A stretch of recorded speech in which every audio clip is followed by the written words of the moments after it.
Episode number 3 की starting में काजी और मामी एक साथ दिखाई देते हैं और मामी काजी से कहती है रात ज़्यादा होगा, अगर तुम चाहो तो मेरे घर चल सकते हो मेरे साथ। तो इसके थोड़ी देर के बाद मामी के पास एक मैसेज आता है जिस पे लिखा होता है उसका भाई उसके घर पर आ रहा है। तो मामी काजी से मना कर देती है। फिर काजी अपने घर पे मामी को ले जाने के बारे में सोचते ही उसके मन में बहुत ही गंदे थॉट आने लगते हैं, जिसकी वजह से वो वहाँ से भाग जाता है और मामी फिर उसके पीछे भागती है और उसे के ऊपर हाथ रखती है और उसे सहलाने लगती है, जिसकी वजह से काजियो मामी के बारे में अच्छा सोचने लगता है। और इसके बाद मामी चिज़ुरू की थोड़ी सी बुराई कर देती है और जिसकी वजह से काजियो वहाँ से उठ के भाग जाता है और मामी गुस्से में अपना मुंह बनाने लगती है। फिर काजियो के सामने चिज़ुरू की अच्छी अच्छी बातें सामने आने लगती हैं और वो उसको याद करते हुए सीधे अपने अपार्टमेंट में जाके पहुँच जाता है और अपने दरवाजे के बाहर बैठ जाता है।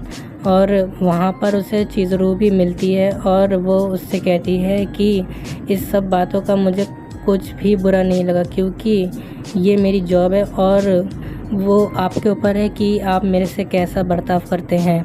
और इसके बाद चिज़ुरू काजी से कहती है कि अगर तुम्हें कभी भी मेरी ज़रूरत पड़ेगी तो मैं तुम्हारे साथ हूँ। फिर इतना कहने के बाद ही काजियो चिज़ुरू को गले लगाने के लिए आगे बढ़ता है तो चिज़ुरू उसे लात से रोक देती है। फिर अगले सीन में हमें काजियो के दोस्त बीच पे जाते हुए दिखाई देते हैं। वहाँ पे मामी काजियो के पास आकर खड़ी होती है और कहती है क्या तुम्हें ड्रिंक पीना, तो इस पर काजियो हाँ कहता है और जैसे ही मामी ड्रिंक लेने के लिए नीचे झुकती है तो फिर काजियो पीछे से उसे घूरता है। फिर इसके अगले सीन में हमें दिखता है कि काजियो जो होता है वो मामी को सच्चाई बताने की कोशिश करता है और इसके बाद वो ये सोचने लगता है कि जो मेरा रेंटल गर्लफ्रेंड के साथ जो रिलेशन है उसका कोई भी फ्यूचर है नहीं। फिर इसके बाद जैसे वो सच्चाई बताता है तो फिर वहाँ पे चिज़ुरू भी आ जाती है अपने बेसिक अवतार में और वो सच्चाई बताने से वहाँ पे रुक जाता है। फिर मामी उसके पास आती है और कहती है कि तुम्हारा चिज़ुरू का क्या सच है वो मुझे बताओ प्लीज़ प्लीज़ करती है और आंखें भी बहुत ही ज़्यादा मतलब रिक्वेस्ट करने लग जाती है काजियो से। और काजियो बताने के बारे में सोच नहीं लगता, लेकिन फिर बाद में वो वहाँ से निकल जाता है और निकलने के बाद वो टॉयलेट में जाके ये सोचने लगता है कि यार अगर मैंने मामी को ये सच्चाई बता दी तो मामी ये सोचेंगी कि मैं हमेशा वर्जिन ही रहूँगा और मैं कभी कुछ नहीं कर पाऊँगा और इसके बाद मेरे दोस्त भी बहुत हंसेंगे मुझ पे। इसके अगले सीन में मिज़ुरू उसी टॉयलेट में आती है जहाँ पर काजियो होता है और फिर वो जैसी उसे देखती है तो वो बाहर भाग जाती है और फिर काजियो उसका हाथ पकड़ के उसे अंदर खींच लेता है।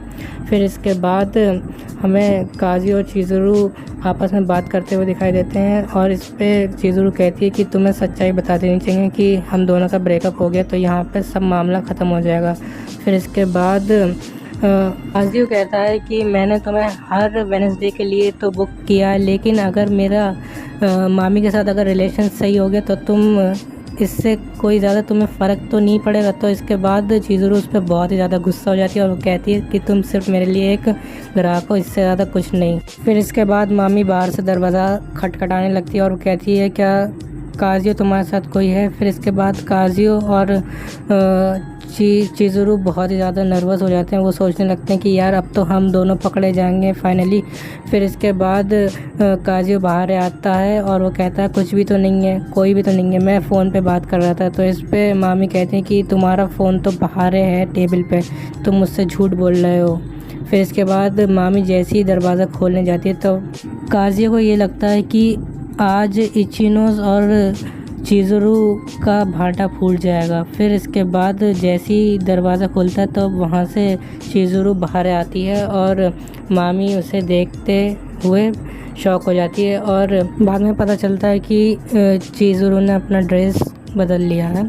और फिर इसके बाद जैसे ही उसका नाम लिया जाता है तो उसके भक्तजन उसके आसपास इकट्ठा होने लगते हैं। फिर इसके बाद वो कहते हैं कि हमने एक्स्ट्रा ऑर्डर किया है और इसके बाद काजियो का फ्रेंड कहता है कि तूने हमें बिल्कुल भी नहीं बताया कि तूने इसको बुलाया है यहाँ पे। फिर इसके बाद काजियो कहता है हाँ मुझे पता नहीं था शायद से। फिर इसके बाद उसके फ्रेंड उसके ऊपर चढ़ते हैं और कहते हैं कि तुम दोनों टॉयलेट में अकेले क्या कर रहे थे, तुझे पता है शादी से पहले तू सेक्स नहीं कर सकता, इसके साथ बिल्कुल भी नहीं कर सकता, अपनी वर्जिनिटी नहीं तोड़ सकता।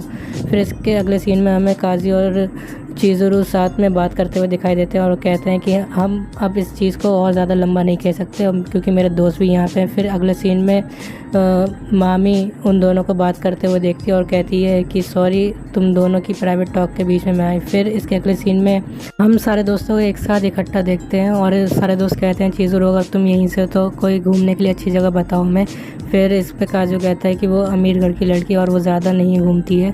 फिर इसके बाद हमें अगले सीन में दिखाया जाता है कि काजियो का पैर चिज़ुरू बहुत ज़ोर से दबाती है। फिर काजियो समंदर में जाके एक जगह को तैरने लगता है और फिर कई सारे लोग इकट्ठा होते हैं और वो कहते हैं कि वो पिंक ड्रेस वाली बहुत ज़्यादा हॉट है। इसके बाद काजियो मामी चैन के बारे में सोचता है और फिर इसके बाद मामी चैन काजियो को आवाज़ लगाती है और काजियो फिर जब मामी चैन के पास जाता है तो मामी चैन उससे कहती है कि मेरा ब्रेसलेट यहीं कहीं पे गिर गया और वो मेरे लिए बहुत ही ज़्यादा ख़ास है। फिर जैसे ही मामी चैन और काजियो ब्रेसलेट को ढूंढने लगते हैं तो मामी चैन का पैर पत्थर पे से फिसल जाता है और वो काजियो की बाहों में जाके गिर जाती है और फिर इसके बाद उन दोनों में किसिंग सीन होता है। फिर इसके बाद हमें मामी चैन की फ्रेंड चिज़ुरू से बात करते हुए दिखाई देती है और वो चिज़ुरू से कह रही होती है कि तुम्हें अपने बॉयफ्रेंड को यहाँ पे लेकर नहीं आना चाहिए था क्योंकि यहाँ पे बहुत सारी गर्ल्स हैं। और फिर इस पर चिज़ुरू जवाब देती है कि मुझे अपने काजी पे पूरा भरोसा और यहीं पर ही एपिसोड ख़त्म हो जाता है।